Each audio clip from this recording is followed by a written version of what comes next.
আমি কি দিয়া বুঝাইতাম? আম পাতা, জাম পাতা, বড়ই পাতার কোনো অভাব নাই। কোনো পাতা দিয়া বড়ই, কোনো পাতা দিয়া গরম জল করে না। বড়ই পাতার পানি দিয়া কেন গরম জলটা করে? আম পাতা কি দোষ করলো? জাম পাতা কি দোষ করলো? বড়ই পাতা দিয়া কেন গরম জল করা হয়? এই কথা দিয়ে কোনো মৌলবি কয় না।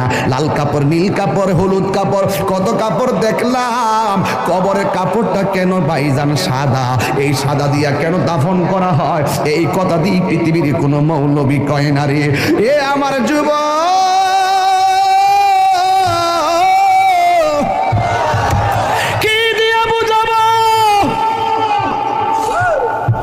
কবরটা কেমন ডেঞ্জারাস, কি দিয়া বুঝাবো? মরণটা কত কঠিন, কি দিয়া বুঝাবো? তাহিরের একটা দিন চলে যাওয়া মানে হলো আমার জীবন থেকে চিরদিনের জন্য দিনটা চলে গেছে। কোটি টাকা দিয়েও এই ঘন্টার সময়টা আনতে পারতাম না। এখন আমি শ্বাস ফালাইতেছি, 1 টাকা বিল দেওয়া লাগে না। নদীর পারে হাওয়া খাই, বিল দেওয়া লাগে না।